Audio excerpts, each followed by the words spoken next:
Hello everyone and welcome back to my channel teaching diary.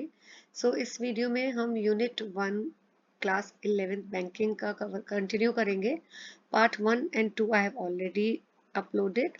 ये part 3 है and the last part of unit 1। It is about Reserve Bank of India. तो Reserve Bank जो है वो central bank है हमारी country का, right. कब इस्टेब्लिश हुआ था? 1 अप्रैल 1935। इम्पोर्टेंट है। Under the RBI act 1934, right. RBI का मेन काम क्या है? ये सुपरवाइज करता है सारी activities of all the banks. अब आरबीआई का स्ट्रक्चर क्या है? जो सेंट्रल बोर्ड ऑफ डायरेक्टर्स है, it consist of governor 1, 4 deputy governors आते हैं इसमें, और 15 डायरेक्टर्स आते हैं। ये जो 15 डायरेक्टर्स हैं इनको कौन नॉमिनेट करता है? Union government. हेडक्वार्टर मुंबई में है और आरबीआई जो है इसके 27 रीजनल ऑफिसेज है, ठीक है। और 5 ट्रेनिंग एस्टेब्लिशमेंट्स भी हैं आरबीआई की। इसकी सब्सिडरीज कौन है? Deposit insurance and credit guarantee corporation of India, right.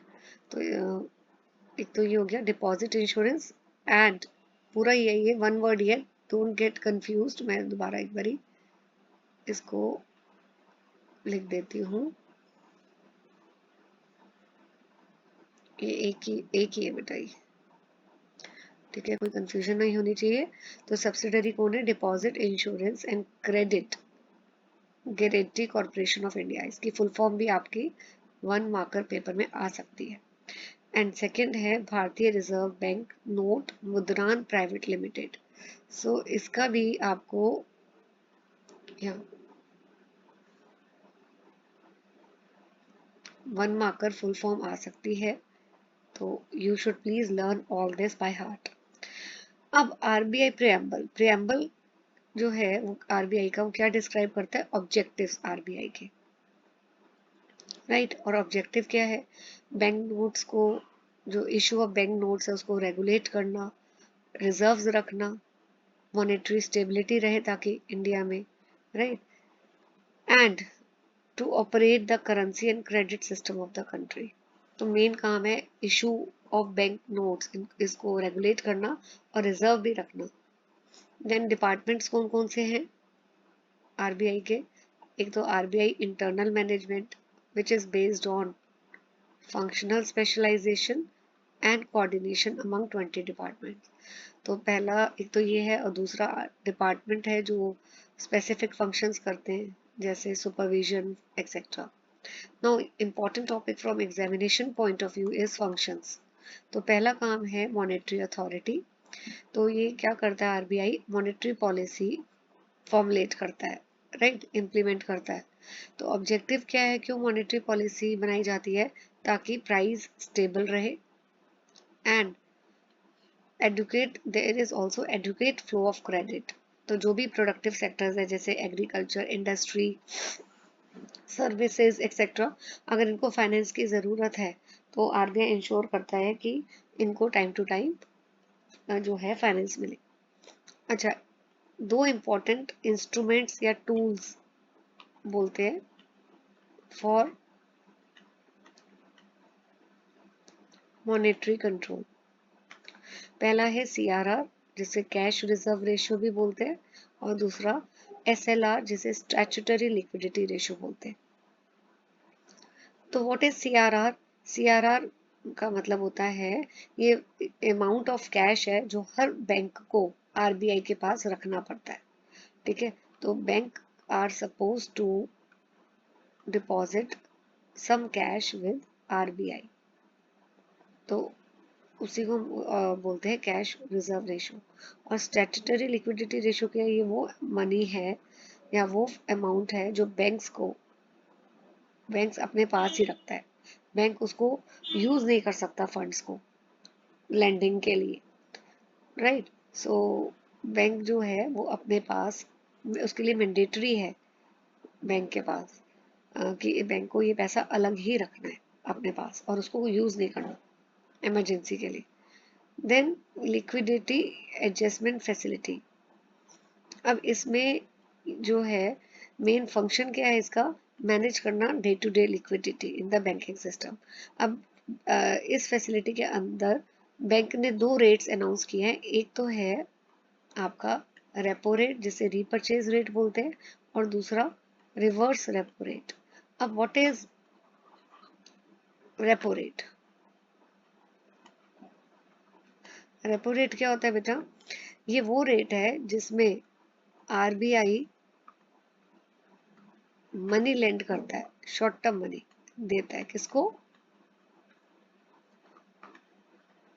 Commercial banks को। तो शॉर्ट टर्म मनी लेंड करता है। नो, रिवर्स रेपो रेट क्या हो गया?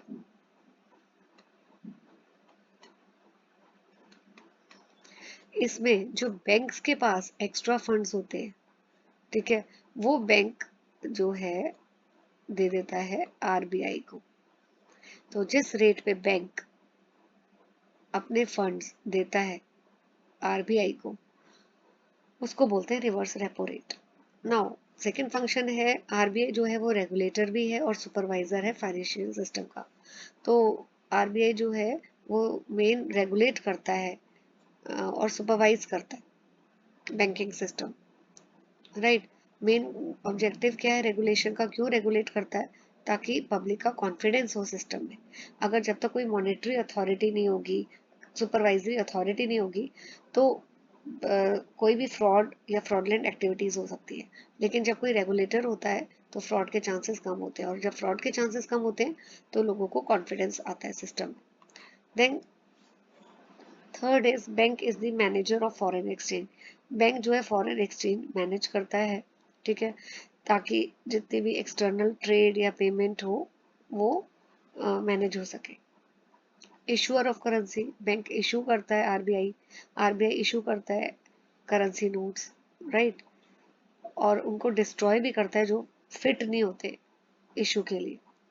डेवलपमेंट रूल में भी आरबीआई हेल्प करता है, प्रमोशनल फंक्शंस, ताकि जो है हमारा देश तरक्की कर सके। और कौन से रिलेटेड फंक्शंस है आरबीआई के? RBI is banker to the government. तो जो गवर्नमेंट है उसके लिए जितने भी बैंकिंग फंक्शंस हैं वो आरबीआई परफॉर्म करता है, एक्ट करता है as their banker. It also act as banker to the bank. तो जितने भी शेड्यूल्ड बैंक्स हैं उनके बैंकिंग अकाउंट कौन मेंटेन करता है? RBI. Then payment and settlement system. So as per the Payment and Settlement System Act 2007, payment system authorized by RBI can be operated in the country. तो जो भी payment system RBI ने approve किया है, authorise किया है, सिर्फ वो ही ऑपरेट हो सकता है कंट्री में। Now, following are the initiatives which are undertaken by RBI. First is computerisation. तो अब तो टाइम बहुत कम लगता है अगर कोई भी क्लियरिंग है या सेटलमेंट है, because of computerisation, digitalisation, time बहुत कम लगता है। Then mechanisation. तो अब जितनी भी क्लियरिंग ऑपरेशंस हैं वो बहुत मैकेनिकल में हो गए हैं, राइट, क्योंकि इंट्रोड्यूस किया हुआ है MICR। इसकी भी फुल फॉर्म कर लेना, 1 मार्कर आता है, magnetic ink character recognition code. Third, high value clearing. So bank RBI का मेन काम क्या है कि फास्टर क्लियरिंग ऑफ चेक्स, तो चेक्स हैं बहुत जल्दी क्लियर हो। Then cheque truncation system. So जो फिजिकल मूवमेंट्स होती थी चेक की from one party to another, from one bank to another, वो सिस्टम अब जो है एलिमिनेट हो गया। Then electronic clearing service. तो यहाँ पे इलेक्ट्रॉनिक पेमेंट इंस्ट्रक्शंस जो हैं वो यूज होती हैं ताकि फंड्स जो हैं वो ट्रांसफर हो सके electronically. Then national electronic clearing service. तो यहाँ पे credit, it facilitate credit to bank account of multiple customer against a single. अभी ये वाला आपको समझ नहीं आएगा, आगे हम बैंकिंग का यूनिट 2 और 3 में आपको ये वाला टॉपिक मिलेगा कि suppose if I am working in one school, तो अब स्कूल हर किसी के अकाउंट में तो जाके क्रेडिट नहीं करता।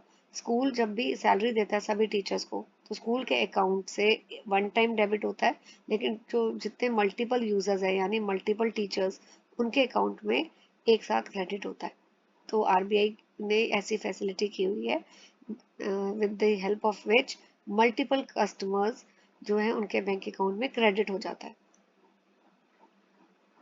देन इलेक्ट्रॉनिक फंड ट्रांसफर, तो यहाँ पे इलेक्ट्रॉनिकली भी फंड्स ट्रांसफर होते हैं।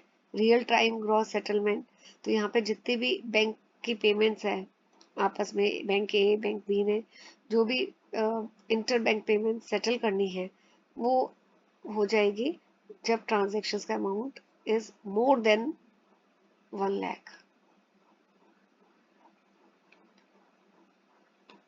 प्रीपेड पेमेंट इंस्ट्रूमेंट, तो RBI also helps in purchase of goods and services, ठीक है, against the value stored on these instrument. तो कोई इंस्ट्रूमेंट्स होते हैं जैसे कि बिल्स ऑफ एक्सचेंज बोल लो या कोई और अदर इंस्ट्रूमेंट जिसकी हेल्प से गुड्स एंड सर्विसेज परचेज किए जा सकते हैं। मोबाइल बैंकिंग भी अब सभी यूज करते हैं, this is another. Then RBI which is the central bank of the country, इसमें लिखा है ये कोई भी कन्वेंशनल बैंकिंग बिजनेस नहीं करता, यानी ना वो लोगों से फंड्स एक्सेप्ट करता है ना ही लोगों को मनी देता है for lending. Then national agriculture bank for rural development, मैं आपको पहले बता चुकी हूँ, ये एपेक्स बैंक है एग्रीकल्चर फाइनेंसिंग के लिए।